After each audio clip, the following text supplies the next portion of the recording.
Cada semana eu tenho gostado mais dessa carta desse escritor, porque ele trata assuntos que são tão dos nossos dias, são tão presentes, fazem parte da nossa vida, do nosso dia a dia, e como é bom ser instruído por Deus para continuarmos na caminhada cristã. Amém? A caminhada cristã não é um retiro, né?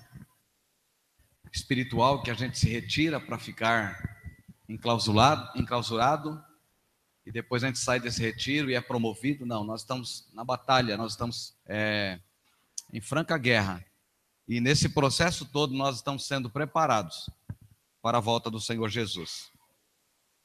1 Pedro capítulo 3, alguns capítulos da sua carta, ela dá para ser pregada de uma vez só. O capítulo 3 tem que ser dividido, bem como o capítulo 4. Eu vou pregar na primeira parte da carta, do capítulo, melhor dizendo, versículos de 1 a 12, e depois o pastor Júnior conclui o capítulo 3.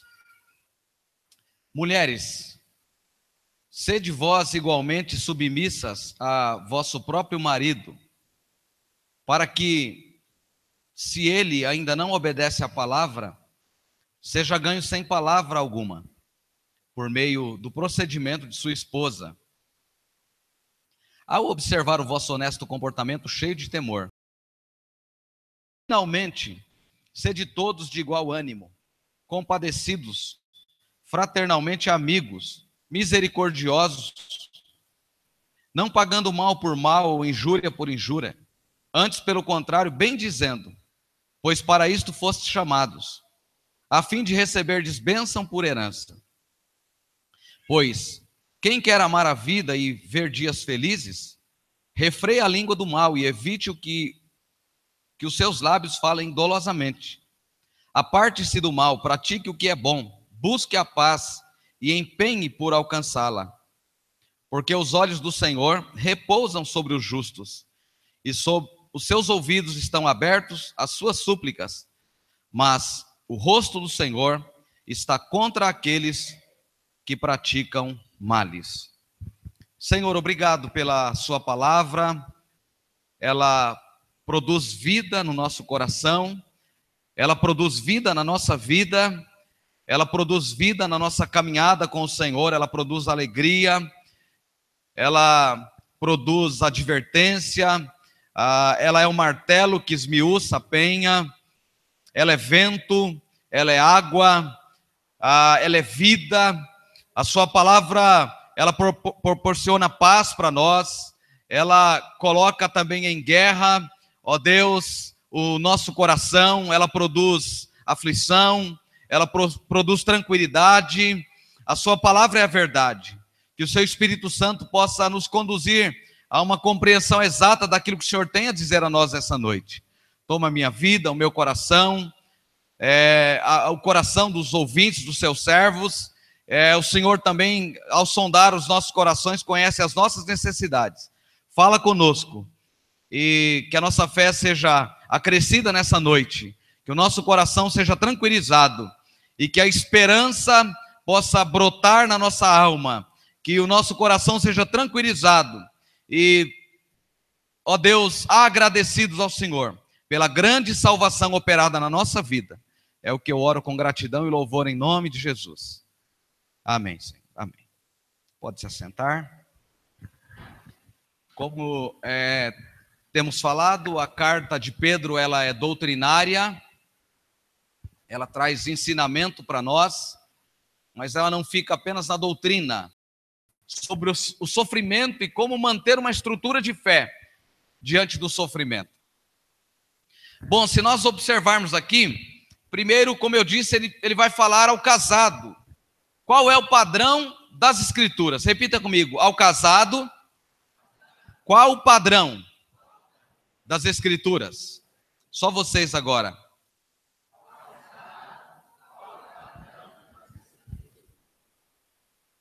Qual o padrão que a Escritura estabelece para o casado, né? Para o cristão que é casado? Você pode observar aqui que, contrário a carta de Paulo em Efésios, no capítulo 5, aqui Pedro escreve, parece que é contrário ao que Paulo escreveu em Efésios, no sentido da proporção que ele escreve. Aqui você pode olhar do versículo 1 ao versículo 6, ele escreve falando para a mulher.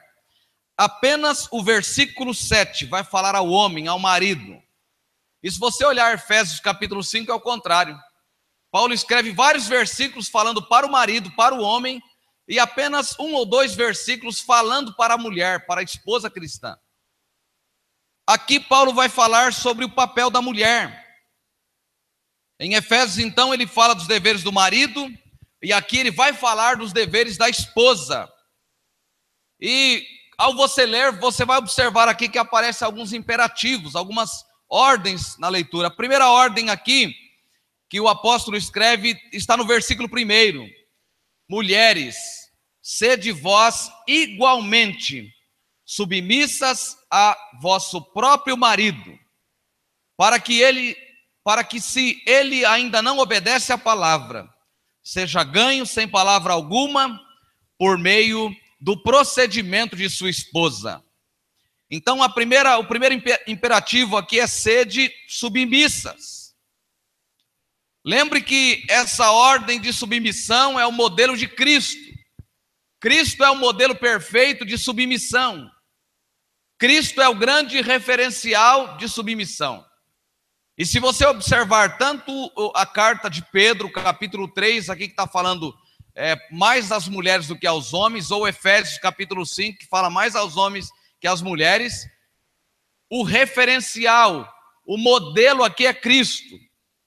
Se esse texto tivesse escrito assim, mulheres, sede vós submissas a vosso próprio marido, talvez não responsabilizaria tanto as mulheres. Mas o texto diz, mulheres, sede vós igualmente. Se refere ou se remete a Cristo. Se remete a tudo quanto está escrito na carta. Volte no capítulo de número 2. Aqui no versículo de número 13. A primeira ordenança aqui é que nós sujeitemos a toda instituição humana. E deve se sujeitar a esta instituição humana, por quê? Pastor Júnior, ministrando a semana passada, disse ainda que o seu patrão seja o pior patrão, mas você não se submete a ele porque você está submetendo a ele. Você não se submete aos governantes, por mais corrupto, por mais complicado que seja a sua autoridade. Mas nós nos submetemos porque estamos submetendo-nos a Ele, nós estamos nos submetendo ao Senhor. Então, o padrão de submissão que o apóstolo Pedro e o apóstolo Paulo vai mostrar aqui para maridos e esposas, o grande referencial, o grande modelo é Cristo.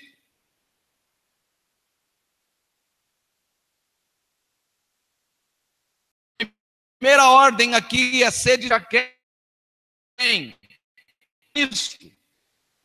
Temos ações humanas. Versículo 18. Igualmente os servos, sede submissos, com todo o temor ao vosso Senhor, não somente se ele for bom e cordato, mas também ao perverso. Assim como nos submetemos a um Senhor que é perverso, que tem atitudes ruins, autoritárias, que o seu servo não concorda, assim como ele se submete a essa ordem, ele obedece a essa ordem. Da mesma forma, mulheres, sejam submissas. Submissas a quem? A vosso próprio marido. Mas o marido não deve esquecer que o padrão aqui, do marido perfeito, do marido fiel, do marido leal, é o próprio Cristo. Talvez seja muito cômodo a gente sentar ao banco da igreja e ouvir uma mensagem que parece que falou só para as mulheres. Mas o padrão de uma mulher que se submete é o padrão de Cristo, que a igreja precisa se submeter a Ele. Cristo é Senhor, é Salvador, é poderoso. E nós vivemos em um tempo que as pessoas aceitam Cristo mesmo como o seu Salvador. Para alguém que está caminhando para o inferno, perdido nos seus delitos e pecados, é muito fácil, é muito tranquilo aceitar Cristo como Salvador.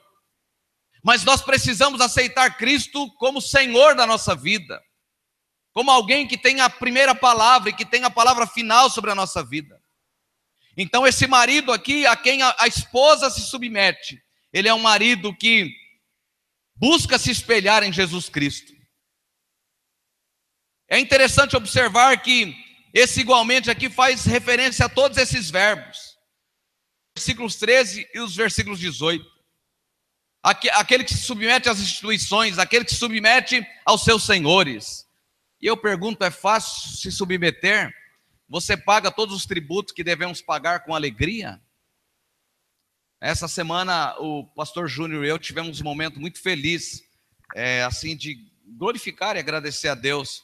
Quando o pastor da igreja em Sorocaba, eu comecei a reforma da igreja, e há uma lei na nossa Constituição de que as igrejas não pagam IPTU.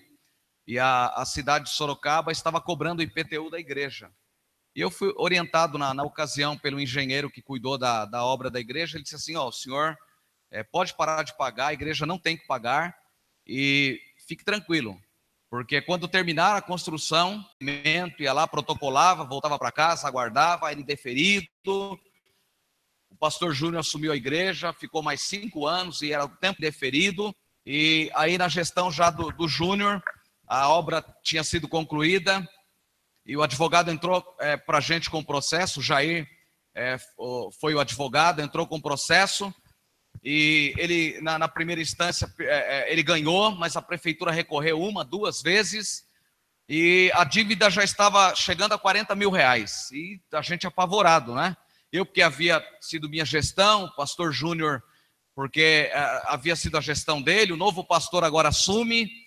E quando foi essa semana, saiu o veredito, dia 26 de agosto, agora saiu o veredito da juíza, dizendo que a igreja ganhou a causa e que a igreja não deve nenhum tributo à Prefeitura Municipal de Sorocaba. Então, a gente tem que ser obediente, a gente tem que ser submisso, mas eu pergunto a vocês, é fácil ser submisso a uma instituição corrupta, a uma instituição que não presta contas do seu trabalho, do seu serviço? É fácil pagar todos os tributos às autoridades que a gente todos os dias vê notícias? Mas a Bíblia diz que precisamos ser leais, sujeitai-vos a toda instituição humana por causa do Senhor, quer seja o rei como soberano, quer as autoridades como enviadas por ele, tanto para castigo dos malfeitores como para louvor dos que praticam o bem. Então nós temos uma ordenança do Senhor Jesus. E por isso Pedro trabalha com a doutrina e com a prática. Vocês aprenderam, tem que fazer isso, a doutrina é essa, vocês foram salvos, vocês têm o nome escrito no livro da vida, mas vivam assim, façam assim. Então Deus está dizendo que a esposa, a mulher deve ser igualmente sobre o marido, para que se ele ainda não obedece à palavra, ele seja ganho sem palavra algum por meio de procedimento de sua esposa. E aqui entra algo muito interessante. Os cristãos, nesse contexto em que Pedro escreve, eles estavam sendo acusados de insubmissão às autoridades. As autoridades estavam dizendo que os cristãos eram insubmissos, eles não se submetiam às autoridades. Pedro então está instruindo eles que eles deveriam viver uma vida submissa. Eles deveriam mostrar submissão. Eles deveriam mostrar que eram submissos às autoridades. E no contexto que o apóstolo Pedro escreve a carta, tem uma vida completamente separada. As mulheres eram rejeitadas pela sociedade. No culto, no templo, as mulheres eram separadas. Então, quando a reunião, lá tinha um espaço, como se fosse o espaço da galeria ali. Então as mulheres tinham que subir lá para cima e ficar lá. Elas não podiam prestar o culto a Deus junto com os homens. Se uma mulher estivesse andando na rua, caminhando na rua, e por acaso ela encontrasse um rabino, aquele que ia para a sinagoga e ensinava o judeu, a mulher tinha que se afastar do rabino pelo menos 3 metros. Dele, dar um abraço nele, jamais. A mulher era rejeitada. Podia participar dos mesmos ambientes, dos mesmos espaços que o homem participava. E nesse contexto, Pedro está dizendo para as mulheres: sede submissas a vosso próprio marido. Amém? Nós vivemos hoje, e Cristo faz isso, né? Pedro está ensinando realmente isso, que ele é a separação. Interessante que a gente vai descobrir nesse texto aqui é que, amém? A Constituição brasileira diz que nós somos todos iguais, mas ainda há separação. Deus, todo homem é pecador, tanto quanto a mulher é pecadora. Todo homem precisa de Cristo, tanto quanto a mulher precisa de Cristo. Todo homem obedece e se submete a Cristo, tanto quanto a mulher deve obedecer e se submeter a Cristo. Qual é o padrão? Cristo. Obedecer como se estivéssemos obedecendo a Cristo. Teve um filósofo que eu não me lembro qual deles, se Platão, não me lembro qual deles, que chegou a dizer que a mulher não precisava ter cuidado nenhum com a mulher, porque a mulher não tinha alma. Ele dizia que a mulher não tinha alma, né? Deus ama a mulher da mesma forma que ama o homem, não é? Na nossa sociedade, a mulher às vezes faz o mesmo serviço que o homem faz, e o salário é às vezes menorzinho do que o salário do homem, né? Há discriminação, há separação, mas diante de Deus nós somos iguais. Diga para quem está ao seu lado: diante de Deus nós somos todos iguais. Diga para a pessoa que está ao seu lado: temos os mesmos direitos.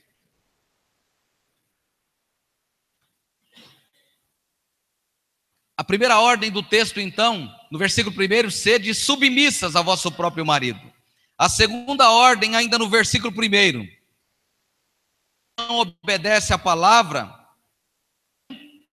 sem de sua esposa. Então aqui é mais propriamente um conselho, que se esse marido é descrente, se ele não teme a Deus, a palavra aqui no original é exatamente descrente, para que se ele ainda não obedece à palavra, obedecer à palavra aqui está no contexto de crente e descrente. Se ele não professa a mesma fé que você, se ele ainda não se submeteu a Cristo, que isso ocorra por meio do procedimento de sua esposa. Então o conselho de Pedro aqui é que a mulher tenha um comportamento eficaz, que seja mais eficaz do que as suas palavras.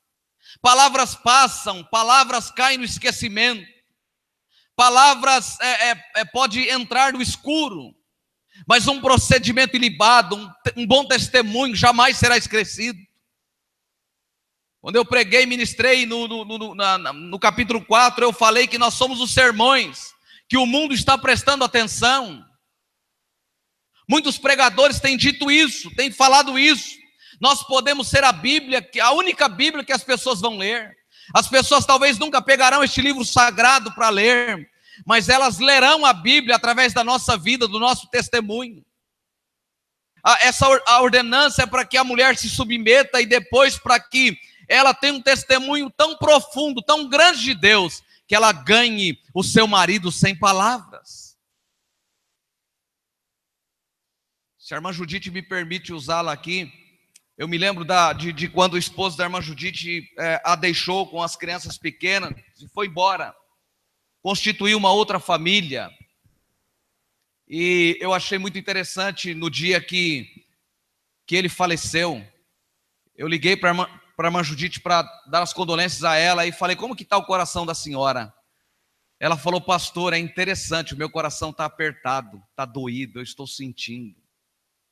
Quando ele ficou doente, no ápice da doença, e que talvez algumas pessoas que ele esperava cuidar dele não foram, a irmã Judite esteve lá para estender a mão, para orar com ele, para ajudar ele. Ela tinha tudo para nem estar lá. Talvez ela nunca teve a oportunidade de abrir a Bíblia e esboçar um texto bíblico para falar para aquele homem, mas o testemunho dela, a fidelidade dela a Deus durante a vida daquele homem, ele deve ter morrido com essas palavras na sua memória. essa mulher é diferente, essa mulher é fiel a Deus, essa mulher é leal a Deus. Eu me lembro quando pastoreava a igreja do Parque dos Camargos, a irmã Nazaré, a irmã da Vilma. Aquela irmã, o tempo todo, ela pregou para o marido, ela serviu a Deus. Ela se converteu a Cristo. Ela morava no mesmo quintal que o presbítero Geraldo.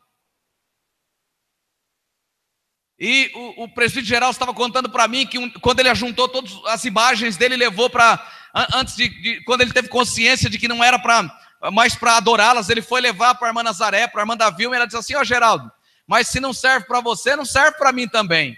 E o Geraldinho disse para mim, a partir daquele dia nasceu na minha vida uma responsabilidade de começar a falar do amor de Deus para ela.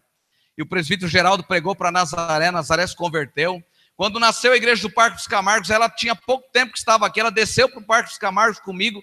Aquela mulher foi uma bênção na igreja, na construção, ela cuidava das finanças da construção da igreja. E aquela mulher orava, queria ganhar o marido. E ela ganha o marido depois de muitos anos para Cristo. E ela ganha o marido para Cristo, de repente fica doente com um câncer que foi terrível, né, Vilma? Ela partiu para o Senhor, mas o marido conheceu Jesus e está servindo a Jesus. Mulher que ganha o marido sem palavras, que ganha o marido com seu procedimento, com seu testemunho, com a sua vida. Às vezes, irmãos, nós falamos muito. Às vezes nós cansamos as pessoas até falando do evangelho para ela, mas temos um péssimo testemunho. Nos assentamos, a Bíblia no Salmo 1 há uma compreensão errada. Eu posso sentar em qualquer lugar com pessoas que não temem a Deus, eu só não posso participar dos pratos que as pessoas participam. Alguém se ajunta lá para beber, para bebedice, eu como cristão posso estar com ele, mas eu posso fazer a diferença, eu posso ganhá-lo com o meu testemunho. Esse fiz-me de tolo para ganhar os tolos tem sido mal interpretado. Não é se o camarada usa drogas, eu vou usar drogas para ganhá-lo. Se eu sentar com o camarada, ele estiver tomando cachaça, cerveja, eu vou tomar com ele para ganhá-lo. Isso é mau testemunho, isso está errado. Nós temos que ganhar com o nosso testemunho, com um padrão de vida ilibado, com um padrão de vida que glorifica a Deus, que tem propósito definido de adorar a Deus, de dizer para Deus: eu estou aqui não por obra do acaso, eu estou aqui para glorificar a Deus, para adorar a Deus. Eu vou ter que pegar um cigarro de maconha e fumar com alguém para ganhá-lo, me fazer de tolo para ganhar o tolo. Eu vou ter que assaltar um banco para ganhar o assaltante para Cristo, me fazer de tolo. Se alguém abandonar a fé, deixar a fé, não quiser mais professar a sua fé, eu vou fazer a mesma coisa para ganhá-lo para Cristo. Isso é completamente fora do padrão cristão. Eu tenho que ter um bom testemunho, uma vida ilibada, uma vida... Não são as minhas palavras, mas o padrão da minha vida é o que as Escrituras diz. Palavras são palavras, mas o testemunho fica, ele permanece. Amém? Quantas mulheres sofrem a vida inteira porque serve a Deus, definiu servir a Deus, e o marido não serve. Ela vai largar a Cristo, ela vai dar mau testemunho, ela vai ganhá-lo sem palavras. Eu me lembro de um pastor que pregou aqui nessa igreja há muitos anos atrás. Eu era jovem, eu era recém-casado, mas eu nunca esqueci dessas palavras. A mulher se converteu e o marido era muito duro, muito bravo. E o marido, a mulher voltava do culto, ela só ia o dia que ele não estava em casa, que tinha possibilidade que ela conseguia chegar antes dele chegar em casa. E algumas vezes ela foi, para surpresa dela, ele chegou primeiro que ela. Toda vez que ele chegava e encontrava ela na igreja, ele dava uma surra na mulher. Procurou o pastor e disse assim: ó, pastor, eu não vou mais à igreja, porque eu estou apanhando. O meu marido, toda vez que eu vou à igreja, ele me bate, ele não quer que eu seja cristão. Ele não quer que eu sirva a Deus. E o pastor orientou ela, disse: eu vou ajudar a senhora em oração, mas no dia que ele levantar a mão para a senhora, para bater na senhora, a senhora vai levantar a sua mão com toda a autoridade e vai dizer: Satanás, você vai sair da vida dele, você está repreendido em nome de Jesus.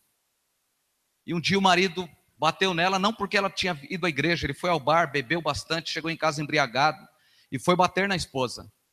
E quando ele foi bater nela, ela levantou a mão e disse: Satanás, você vai sair da vida dele, você está repreendido em nome de Jesus. E quando ela falou, o camarada caiu endemoniado.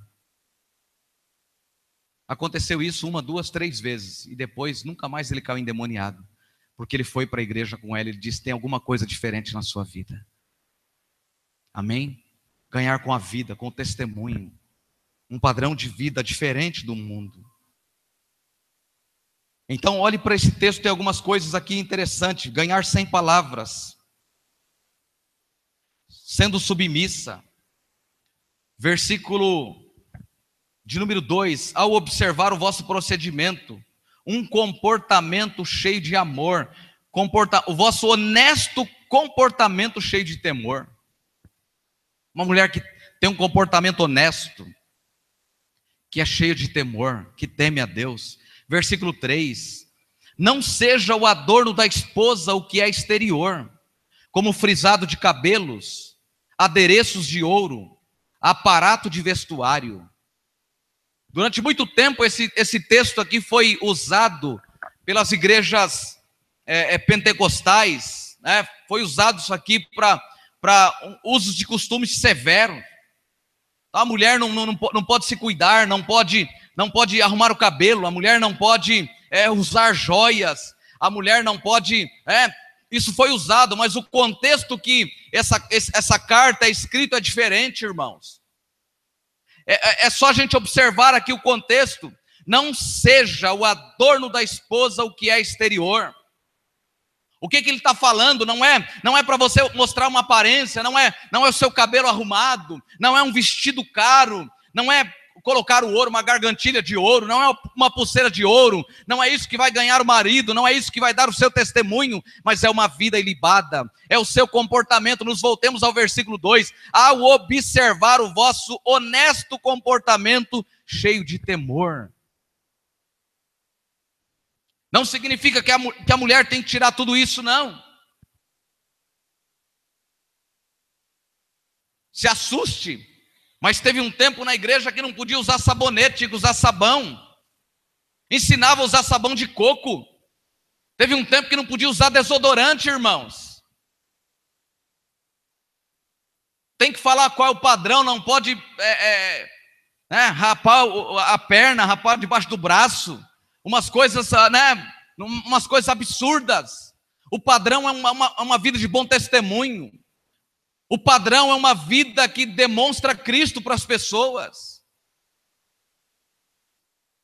Não é fazer da sua beleza. O pastor Augusto Nicodemos, ministrando na carta de Pedro, ele disse que não é se arrumar ao ponto de encantar o marido, não. Ele disse assim: vai chegar uma hora na vida que a gravidade vai derrubar tudo, não tem jeito. O reverendo Augusto Nicodemos diz: a gravidade derruba tudo, tudo vai cair. Ele usa isso, a igreja que está ouvindo ele morre de dar risada quando ele diz isso. Chega uma hora que não tem maquiagem que responde mais, não tem jeito mais. A Sônia diz para mim que eu estou conseguindo puxar o cabelo ainda para o canto aqui, mas aqui em cima a falha está ficando tão grande que já não está dando para esconder mais. Qualquer dia desse eu vou para o Bob cortar o cabelo e eu vou voltar com um novo visual em casa. Vou ir junto com a Dilson para não ficar muito constrangido, voltar de braços dados com ele, ele me deixa em casa. É assim, nós criamos padrões. Eu usava bigode, E um dia a gente foi para a praia, nas férias com a família, eu estava na casa da minha cunhada, aí eu entrei no banheiro e tirei o bigode. Quando eu saí, os meninos eram pequenos, eles se escondiam para dar risada, tão feio que eu fiquei, Irmãos, nós criamos padrões, mas o padrão que Deus está dizendo aqui é de uma vida de testemunho, é uma vida exemplar, é uma vida que glorifica a Deus, é uma vida que exalta a Deus. E eu pergunto, para que nós estamos nos preparando? Talvez a mensagem não seja agradável a você, talvez não soe bem isso a você, mas o padrão de Deus para aqueles que vão para o céu é diferente. Se você não quer ir para o céu, não tem problema, dá para viver de qualquer jeito, mas se o padrão é ir para o céu, é estar com Jesus eternamente, tem um padrão estabelecido, é uma vida de testemunho, é uma vida exemplar. É uma vida que o resultado final seja glorificar a Deus, promover glorificação ao nome de Deus. Ser o sermão que o mundo está prestando atenção. Ser o sermão que onde passamos as pessoas estão olhando, o nosso vizinho está olhando, o nosso amigo está olhando. Há um pastor que eu estava ouvindo o sermão dele, e ele disse que ele estava falando do bom testemunho do cristão, e ele estava dizendo o seguinte, que um presbítero da igreja dele chamou ele recentemente, e disse para ele assim: pastor, o senhor precisa pregar um sermão ou dar uma série de estudos na igreja, porque a mídia está mudando o comportamento da igreja, a mídia está mudando o comportamento dos cristãos. Ele disse: o WhatsApp está mudando o comportamento dos cristãos da igreja, o Facebook está mudando o comportamento dos cristãos. Ele estava dizendo: as pessoas vê qualquer coisa que postaram lá, não passa pelo filtro, já lança logo rapidinho. Outro dia um pastor fez uma postagem no nosso grupo lá de alguma coisa e gerou uma confusão entre os pastores, e aí o presidente do presbitério ligou para mim e falou: Ramsés, é com você é o secretário executivo, entra lá e resolve. Eu falei: problema é seu como presidente, esses homens estão grandinhos demais para postar essas besteiras, essas coisas que não promovem crescimento espiritual. Bom testemunho, irmãos.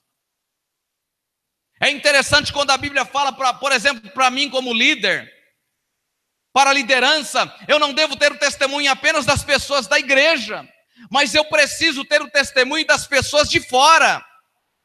Como a igreja me vê é uma coisa, mas como as pessoas lá fora me veem é outra coisa completamente diferente. Eu preciso ser referencial para as pessoas. A Bíblia quando nos chama a ser santo, não significa que nós precisamos nós chegamos de um padrão que a gente já não erra mais. Não é isso o texto bíblico. Santidade é uma caminhada que eu caminho buscando parecer com Jesus, e eu vou me moldando a cada dia parecendo com Jesus, e quanto mais eu ando com Jesus, quanto mais perto de Jesus eu chego, menos parecido com o mundo eu fico. Que o cristão tem às vezes com o mundo, essa identificação com o mundo, alguma coisa está fora do padrão, alguma coisa está errada. E às vezes nós olhamos para a igreja e falamos: é a minha igreja não tem isso, a minha igreja não faz aquilo. Irmãos, no evangelho não tem entretenimento. Não adianta a gente bater uma laje aqui, colocar uma quadra de futebol aqui em cima e de repente, em um final de semana a gente troca isso aqui e não é mais uma quadra de futebol. Na outra semana a gente vai fazer uma danceteria aqui para alcançar as pessoas, para segurar as pessoas da igreja. O que segura as pessoas é o evangelho de Jesus Cristo, é o evangelho que muda, que transforma. É o evangelho que tem um padrão. O evangelho não está à nossa disposição para preencher a nossa satisfação, a nossa vontade. A nossa vontade é carnal, a nossa vontade é afastada de Deus, mas o evangelho tem um padrão de santidade, de andar com Deus, de caminhar com Deus e de ser parecido com Deus. Então é ser submissa, é ganhar sem palavras, é não ter adornos, para fazer uma demonstração de piedade, de vida de santidade. Não é nada disso. Mulher atrai, que tipo de homem uma mulher atrai quando ela usa uma provocação para atraí-lo? Essa pergunta é interessante. Ela parece muito boba, mas uma mulher que se expõe para mostrar o seu corpo para um homem, que tipo de homem você acha que ela vai atrair? Ela vai atrair um homem sério, comprometido com a família, com a esposa, leal, fiel a ela? Atrair? As pessoas às vezes não param para pensar isso. Nicodemos, falando à igreja, ele disse que hoje a gente não precisa nem falar de mini saia, mas agora não precisa chamar mais mini saia. Para que saia? Porque o negócio ficou tão curto que já não é mais mini saia. Para que saia?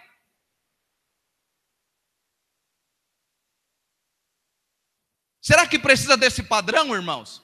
Que a gente precisa dizer como tem que vestir, que roupa vestir, como que um homem demonstra sensualidade, como que uma mulher demonstra sensualidade? Tem que ser para a glória de Deus, porque dele, por ele, para ele são todas as coisas. Todas as coisas são para ele, é para a glória dele, é para o louvor dele. A gente morre, vai para a sepultura e rapidinho, nem chega bichinho, o nosso corpo já está cheio de bichinho que vai comer a gente. E dali para frente o negócio é sério. Sabe, irmãos, o culto mais gostoso para pregar é funeral. Eu estou ficando no velório, dedicando minha vida para ficar ali no velório de Barueri, pelo menos umas 2, 3 horas por dia para pregar.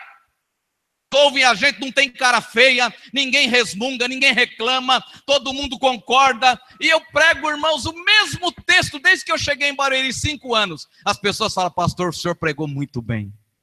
Estou pregando a mesma coisa. Que é a vossa vida.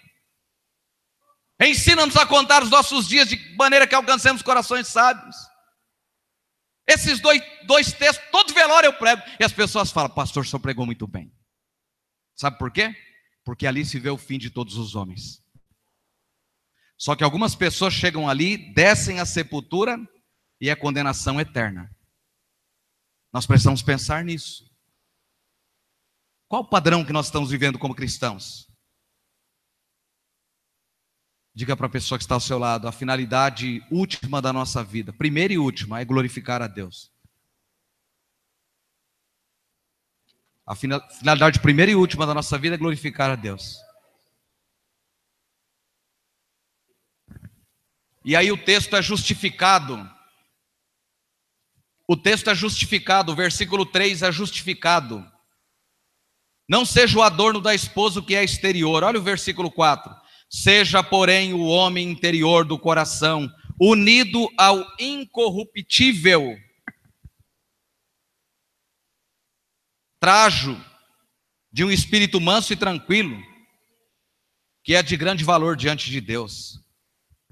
Tem mulher bonita, bem reproduzida, mas que por dentro é um leão, é uma onça. Pedro está dizendo, não seja o exterior, os aparatos, né?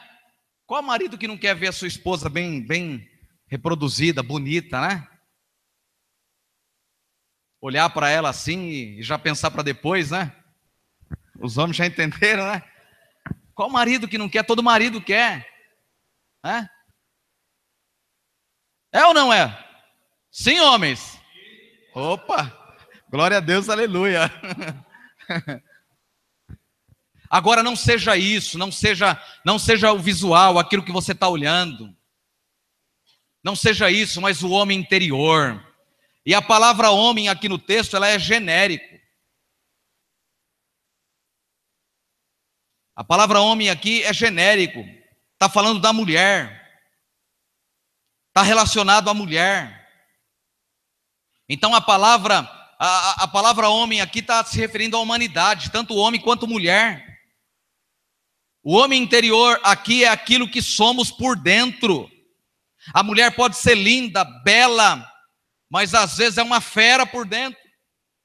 Então não é o exterior, mas é aquilo que está dentro, é o controle que tem dentro, é o conhecimento de Deus, é a experiência com Deus, é a caminhada com Deus. Tem decepções às vezes na vida, tem crises no relacionamento conjugal, mas isso é resolvido na presença de Deus, porque a mulher reflete Deus, o homem reflete Deus. A finalidade última da vida de um casal é glorificar a Deus, é adorar a Deus.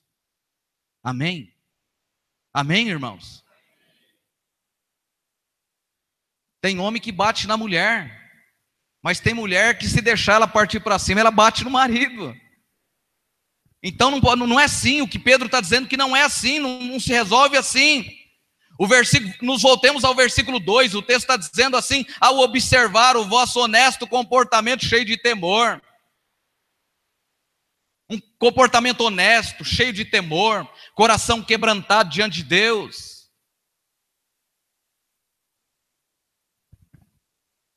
A gente às vezes se conforma com o nosso temperamento, irmãos. A gente não tem que conformar com o temperamento, não. Tem um livro muito bom, escrito pelo Tim LaHaye. O título do livro é Comportamentos Transformados pelo Espírito Santo. Nós precisamos ter o nosso temperamento transformado pelo Espírito Santo, mudado, para que haja um padrão de Deus da casa, para que os filhos vejam Deus na vida do casal, na vida da família. Famílias estão sendo destruídas. Cada um tem a sua razão, cada um tem o seu direito. Essa mulher aqui é uma mulher que se submete. Nesse contexto aqui, é interessante, irmãos, nesse contexto aqui, o padrão de submissão, é importante a gente lembrar disso na pregação. Nesse contexto que Pedro escreve, se o marido é pagão e ele se converte ao cristianismo, o padrão é: a esposa também vai para a igreja, a esposa também é para a igreja, os filhos também é para a igreja, os servos também iam para a igreja. Então esse homem passava a ser o referencial. E por isso tanto Pedro quanto Paulo vai dizer que o referencial, o modelo é Cristo. O referencial, o modelo é Cristo. No contexto que Pedro escreve a carta, era para o prazer do marido. A fé está dizendo que tem que ser diferente. Eu cortei aqui uma palavra que eu escrevi aqui. Não, o significado real aqui nesse contexto é que o marido não deve ser ausente. A mulher deve participar na formação da família. Olha isso no versículo 7. Por isso que eu disse para vocês, 6 versículos está falando da mulher e 1 versículo fala do marido. Marido, vós igualmente vivei a vida comum do lar com discernimento e tendo consideração para com a vossa mulher como parte mais frágil, tratai-a com dignidade, porque sois juntamente herdeiros da mesma graça de vida, para que não sejam interrompidas as vossas orações. Olha que coisa interessante, essa mulher submete ao seu marido, mas esse marido aqui, eles vivem o que é comum aqui, a expressão vivei a vida comum do lar, aqui significa vivei a vida conjunta. É para viver conjunta. Se professa a mesma fé, então tem que viver conjunto. O marido quer servir a Deus, então a esposa está juntos. As conquistas da família vêm quando quando um casal busca a Deus juntos, quando tem propósitos definidos diante de Deus. Então por isso o texto diz, vivei a vida comum do lar. Essa vida comum do lar aqui significa vida conjunta, é conviver, é coabitar com a mulher na construção do lar. Os dois têm o mesmo propósito, o mesmo objetivo, e o objetivo é construir um lar onde Deus seja glorificado. Por quê? Porque vocês são herdeiros, o texto diz aqui, vocês sois juntamente herdeiros da mesma graça de vida. O que é graça é favor imerecido. O marido e a mulher são herdeiros do mesmo favor imerecido de Deus. Então o homem não é melhor do que a mulher em momento nenhum. Nós somos todos iguais, somos participantes da mesma graça. No contexto que Pedro escreve essa carta, a mulher era para o prazer do marido. A mulher era unicamente para o prazer do marido. E ele está escrevendo agora e dizendo para os cristãos tem um padrão diferente. Coabite com a sua mulher, porque vocês são herdeiros da mesma graça, da mesma promessa. Amém? Amém? Você pode glorificar a Deus? Aleluia. O que significa, a segunda parte do versículo 7, tendo consideração para com a vossa mulher como parte mais frágil, tratai-a com dignidade. E aí Pedro aqui apresenta 2 razões, porque você, considerando que a mulher é parte mais frágil, você trata ela com dignidade. E trata ela com dignidade por quê? Primeiro, porque a mulher é parte mais frágil. E a palavra parte aqui no grego significa vaso frágil. A mulher é vaso frágil. É isso que o texto quer dizer. A mulher é vaso frágil. Não significa que ela é inferior. Ela é frágil, mas não é inferior. E a segunda coisa, então por que o marido tem que tratar bem a mulher? Primeiro porque são herdeiros da mesma graça. Amém? E depois ele fala aqui, porque a mulher é vaso mais frágil. Então, você trata ela com dignidade porque ela é vaso mais frágil. E segundo, porque sois igualmente herdeiros da mesma graça. Então isso prova que a mulher não é inferior ao homem. Ela é frágil e vocês são herdeiros da mesma graça. E há uma terceira coisa interessante nesse texto que condiciona a sua oração. Quando eu falo que a gente canta, às vezes não presta atenção no que cantamos, tem letras que são bonitas, irmãos, eu confesso, são maravilhosas. A gente canta, Deus não rejeita a oração, oração é alimento. Olha o final do versículo 7. Se você não trata a sua mulher com dignidade, marido, a sua oração é interrompida. O que é interrompida? Por um tempo, ela não é respondida. Está entendendo o que eu estou dizendo?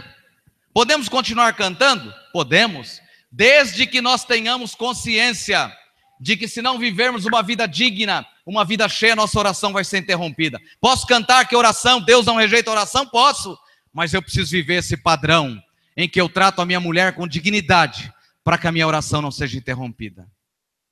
A Bíblia tem tudo, irmãos, é só a gente dar uma olhada que tem tudo na Bíblia.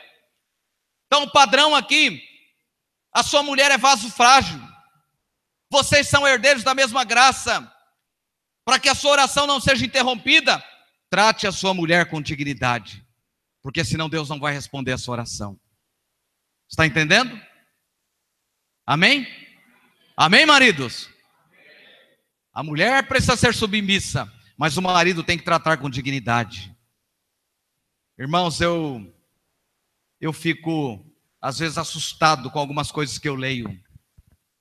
Eu li outro dia que a proporção de mulheres que sofrem constrangimentos, torturas, apanhando psicologicamente, uma grande parcela disso acontece dentro da igreja, acontece entre pessoas que dizem servir a Cristo.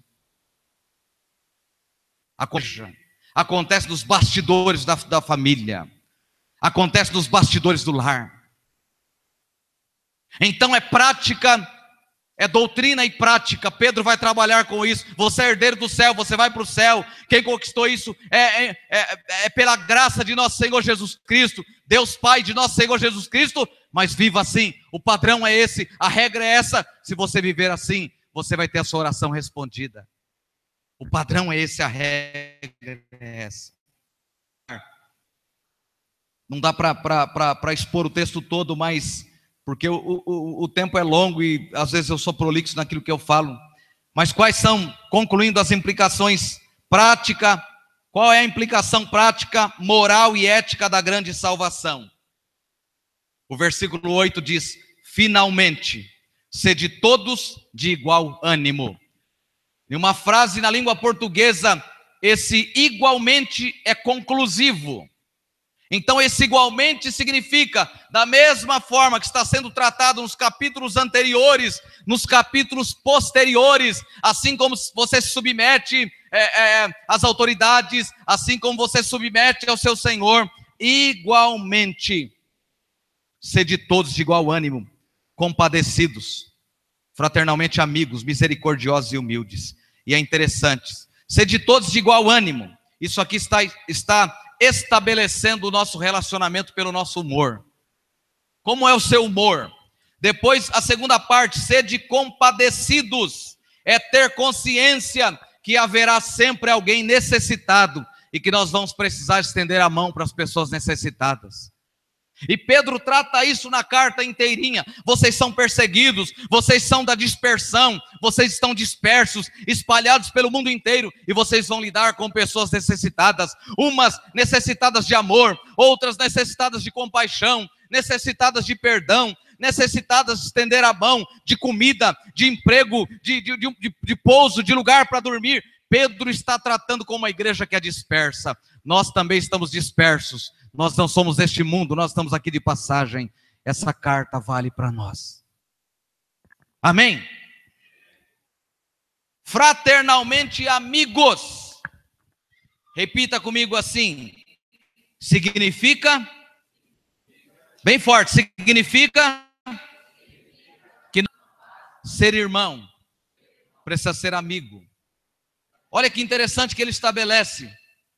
Finalmente, sede todos de igual ânimo, compadecidos fraternalmente. Por que é fraternalmente amigos? Fraternalmente amigos. Fraternidade é irmão. E por que ele expõe? Por que ele coloca essas duas palavras juntos? Porque não basta a gente ser irmão, a gente precisa ser amigo. É isso que o texto está dizendo para a gente. Depois ele diz misericordiosos. Isso aqui é como lidamos com a fraqueza do outro. Como nós lidamos com a fragilidade do outro. E aí ele diz humildes. é como respondemos o nosso próximo, o nosso irmão. Sede humilde. Ao mesmo tempo que você sente paz no seu coração, humildade está relacionado a isso. E o Jesus é o maior exemplo nosso nesse aspecto.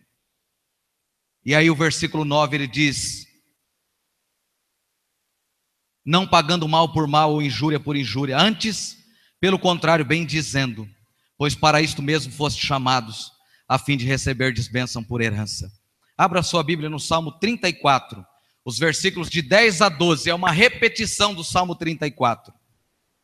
Salmo 34, versículos de 12 a 16.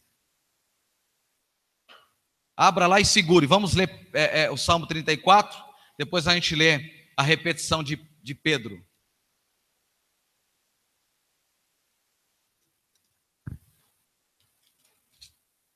Salmo 34, de 12 a 16. Quem é o homem que ama a vida e quer longevidade para ver bem? Refreia a língua do mal e os lábios de falarem dolosamente. Aparte-se do mal e pratique o que é bom, procure a paz e empenhe por alcançá-la. Os olhos do Senhor repousam sobre os justos, e os seus ouvidos estão abertos ao clamor, estão abertos ao seu clamor. O rosto do Senhor está contra os que praticam o mal, para lhes extirpar a terra a memória. Eles serão esquecidos da herança eterna, em outra tradução diz isso. Agora voltemos para Pedro, para o capítulo que estou ministrando, versículos de 10 a 12. Pois, quem quer amar a vida e ver dias felizes, refreia a língua do mal, evite que os lábios falem dolosamente, aparte-se do mal, pratique o que é bom, busque a paz e empenhe por alcançá-la, porque os olhos do Senhor repousam sobre os justos e os seus ouvidos estão abertos às suas súplicas. É um acraseado aqui, às suas súplicas, mas o rosto do Senhor está contra aqueles que praticam males. E lá no Salmo 34 diz assim que eles serão esquecidos da herança eterna. Então esse texto é conclusivo. Os versículos de 8 a seguir é conclusivo. A primeira parte é doutrinária, a segunda parte é prática. Finalmente sede todos de igual ânimo, compadecidos, fraternalmente amigos, misericordiosos, humildes, não pagando mal por mal, injúria por injúria, e assim sucessivamente. E ele conclui dizendo tudo isso, o propósito final é glorificar a Deus. Por mal, Pedro reafirma o chamado da salvação. O que aprendemos nessa carta doutrinária é que o salvo em Cristo precisa ter vida prática. Bem dizendo, o que é bem dizer? Quando nós cantamos bem dizer ao Senhor, nosso bem dizer é falar bem. Então é bem dizer, bem dizer. O que é bem dizer? Ele diz o que foi para isto que vocês foram chamados. Se ensina que fomos chamados para ter sucesso, fama, tantas outras coisas, mas nós somos chamados para termos uma vida de sofrimento, sermos dispersos e glorificarmos a Deus com a nossa vida. Estes versos dizem a mim: você quer ser feliz? Como eu tenho só a cara de bobo, eu digo: eu quero ser feliz. Então Deus está dizendo para mim assim: tenha controle sobre a sua vida. Tenha controle sobre a sua vida. A gente pode estar pregando e ensinando para as pessoas, né? Muita coisa que a Bíblia não diz para a gente ensinar. Mas isso aqui é mandamento. Se você quer ser feliz, viva tudo isso. Conheça a doutrina, mas aplique-se à prática da doutrina. Tenha controle da sua vida. Tenha controle dos seus dedos. Quando você pega o teclado do celular, o teclado para digitar lá, para falar alguma coisa, tenha controle. Tenha cuidado. Tenha zelo. Você representa Jesus Cristo. O fim da nossa vida é glorificar a Cristo. O início da nossa vida, a nossa vida é justificada quando Cristo é glorificado em nós. Nós podemos ser, eu disse no último tópico, implicação prática, moral e ética da grande salvação. Isso aqui é um tópico de um sermão do reverendo Augusto Nicodemos. Eu venho ouvindo ele há muito tempo, outros pregadores pregando expositivamente sobre Pedro. E ele falou muito interessante sobre a implicação prática, moral e ética da grande salvação. Isso implica na nossa salvação. E sabe o que é moral? Moral é o conjunto de regras adquiridos através da cultura, da educação.